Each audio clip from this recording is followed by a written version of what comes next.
Hello friends, నమస్తే.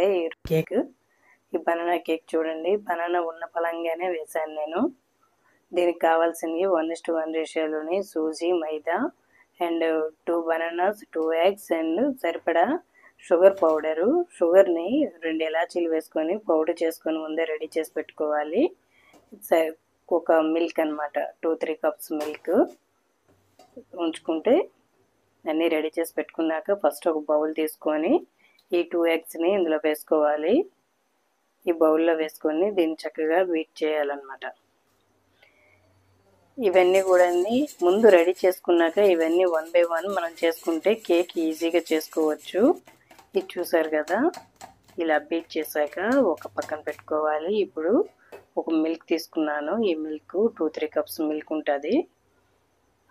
ఈ మిల్క్లోని మైదా వేసుకుంటున్నాను. ఫస్ట్ దీన్ని కలుపుకోవాలన్నమాట. వేసిన ప్రతిసారి కూడా ఏదైతే వేస్తామో వేసిన ప్రతిసారి చక్కగా కలుపుకోవాలి మిల్క్లోని. ఇప్పుడు మైదా వేసాము, ఇప్పుడు సూజీ వేస్తున్నాను. సూజీ అంటే నేను ఇప్పుడు 1:1 రేషియోలోని ఈ మైదాన్ని సూజీ తీసుకున్నాను కదా, కనుక నేను కరెక్ట్గా అదే గ్లాస్ తోటి 3 గ్లాసెస్ మిల్క్ తీసుకున్నాను. ఈ మిల్క్లోని మైదా, సూజీ ఇప్పుడు వేసుకొని ఇవ్వండి ఇలాగా మెల్ట్ అవ్వాలని చక్కగా ఉండలు లేకుండా కలుపుకోవాలి. ఉండలు లేకుండా కలుపుకోవాలి. కొంచెం సూజీ నానితే చిక్కబడుతుంది అనమాట. ఇప్పుడు షుగరు, దీనికి సరిపడా షుగర్ పౌడరు వేసుకోవాలి. అంటే మనకి స్వీట్నెస్ ఎక్కువ కావాలంటే కొంచెం ఎక్కువ షుగర్ వేసుకుంటాము. ఇప్పుడు దీంట్లో వెనిలా ఎసెన్స్ వేసుకుంటున్నాను, 1 స్పూన్ వేసుకుంటున్నాను. షుగర్ పౌడర్ కూడా వేసాక కలిపిన తర్వాత వెనిలా ఎసెన్స్ వేస్తున్నాను. వెనిలా ఎసెన్స్ లేని వాళ్ళు బేకింగ్ సోడా, బేకింగ్ పౌడరు వేసుకోవచ్చు. దీన్ని చక్కగా కలుపుకోవాలి. ఎలాంటి ఉండలు లేకుండా చక్కగా కలుపుకొని గుండి చక్కగా రెడీ చేసుకోవాలి. ఇలాగా చూసారు కదా, కన్సిస్టెన్సీ అయితే ఇలా ఉండాలన్నమాట. ఇప్పుడు ఎగ్ని బీట్ చేసి ఒక పక్కన పెట్టుకున్నాం కదా, చూసారు కదా, ఇందులోని ఇప్పుడు ఈ కన్సిస్టెన్సీని ఇందులో వేసుకోవాలి. వేసుకొని ఇది కూడా మొత్తం ఈవెన్గా మొత్తం అంతా కలిసిపోయినట్టుగా కలపాలి చక్కగా.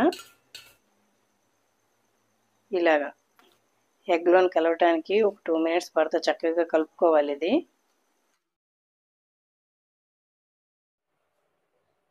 ఇలా కలిపిన తర్వాత దీంట్లోని ఓ పెద్ద స్పూన్ తోటి 3 స్పూన్స్ ఆయిల్ వేసుకోవాలి. లేకపోతే 1/2 కప్ ఆయిల్ అయినా వేసుకోవాలి. ఇలా ఆయిల్ వేసాక కూడా ఒకసారి కలుపుకోవాలి.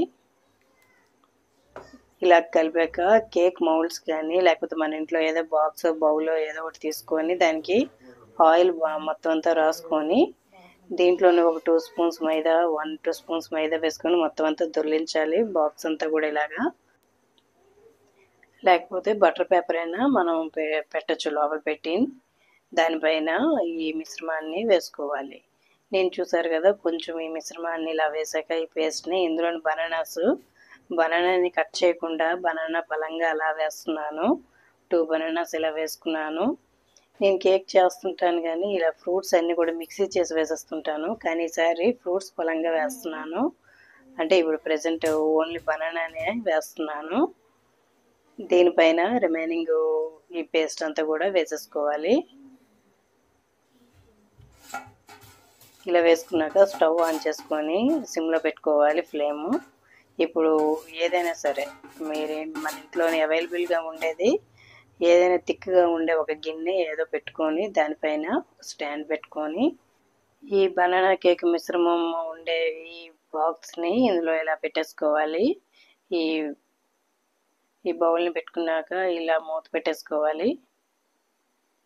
ఇలా మూత పెట్టిన తర్వాత 30 to 40 మినిట్స్ మధ్యలోనే మీరు ఆ మూత తీసి చూస్తుండాలి ఇది ఉడికిందా ఏంటి అనేది. నేనైతే 30 మినిట్స్ అయిపోయాక చూస్తున్నాను. స్టవ్ ఆఫ్ చేసేసాను. 30 మినిట్స్ తర్వాత అయితే చూస్తున్నాను. దీన్ని ఒక స్పూన్ కానీ ఒక చిన్న వుడెన్ స్టిక్ కానీ ఏదైనా పెట్టి చూసుకోవచ్చు. దీనికైతే ఏమీ అంటలేదు. ఇదైతే రెడీ అయిపోయినట్టని. చూసారు కదా, కేక్ అయితే అయిపోయింది. నేను ఇప్పుడు బయటికి తీస్తున్నాను.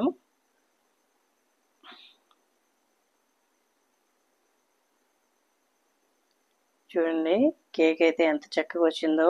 ఆ కార్నర్లో బ్లాకిష్గా ఉండేది బనానా. ఇది నేను బనానా పలంగా పెట్టాను కదా, ఎలా వస్తుందో చూద్దామని చెప్పి. నాకైతే మాత్రం మంచి ఫ్లేవర్ వస్తుంది, సూపర్ అసలు. చూడండి కేక్ ఎంత పర్ఫెక్ట్గా వచ్చిందంటే, ఇలా అంటే కేక్ వచ్చేస్తుంది, చాలా బాగా వచ్చింది. మా పిల్లలు వెయిట్ చేస్తున్నారు, త్వరగా కట్ చేసి ఇచ్చే మమ్మీ అని. నా కెమెరా బాగోలేదు, అసలు నా మొబైలే బాగుండలేదు. మా హస్బెండ్ వాడగా ఇచ్చేసిన మొబైల్ ఇది. చూడండి ఇదంతా కూడా ఈ పక్క ఉండేది, ఆ పైన మీకు కనిపిస్తుండేది వైట్ టిష్యూ ఉండేది కూడా బనానా. అది బనానా అంతేని, కానీ కేక్ అయితే సూపర్ అంటే సూపరు, చాలా బాగుంది. ఎంతో బాగా వచ్చింది, ఎంతో మెత్తగా ఉంది, సాఫ్ట్గా ఉంది కేక్ అయితే. పైన కూడా వైట్ టిష్యూ కనిపించింది, అంతా కూడా బనానా. అది ఫ్రెండ్స్ కట్ చేస్తున్నాను, ఎంతో బాగుంది. ఇలా అంటే కట్ అయిపోయి భలే వచ్చేస్తుంది, పీస్ కట్ చేయడమే బయటకు వచ్చేస్తుంది అది. చూడండి ఎంత బాగుందో, చూసారు కదా. ఇది చాలా వేడిగా ఉన్నది, పట్టుకుంటే అందుకనే చేయి కాలుతుంది. చాలా సాఫ్ట్గా ఉంది, చాలా సాఫ్ట్గా ఉంది. మొత్తం అన్నీ కూడా ఇలా కట్ చేసేసుకోవాలి. ఈ బనానా ఉంది కదా, సో బనానా ఉండటం వల్ల అది డివైడ్ అయిపోతుంది ఆ పార్ట్. ఇదిగోండి బనానా, బనానా బనానా పలంగా ఉంది, అయితే చాలా బాగుంది. చూడండి ఇలా కూడా ట్రై చేయండి ఫ్రెండ్స్. నేనైతే ఇలా ట్రై చేశాను. ఫ్రూట్స్ ఏ ఫ్రూట్స్ అని పెట్టుకుని ఇలా చేస్తే అవి కూడా చాలా సాఫ్ట్ అయిపోతాయి కుక్ అవటం వలన, చాలా బాగుంటాయి. చూసారు కదా, ఇక్కడ ఈ సైడ్ ఉండే 2 కేక్ పీసెస్ నేను తిరిగేసి ఉంచాను. చూడండి చాలా వేడిగా ఉంది, చేత్తో పట్టుకోలేక ఇలా చేస్తున్నాను. ఎంతో సాఫ్ట్గా ఉంది ఇది. చూసారు కదా ఫ్రెండ్స్, మీరు కూడా మీ ఇంట్లో ట్రై చేయండి. ఫ్రెండ్స్ మీకు ఈ వీడియో నచ్చినట్లయితే లైక్ చేయండి, please like and subscribe my channel. ఈ కేక్ అయితే సూపర్, చాలా టేస్టీగా ఉంది. దీంట్లోని ఎగ్ వేసాము, బనానా ఉంది, హెల్త్కి కూడా చాలా మంచిదని పిల్లలు ఇష్టపడతారు. Thank you for watching.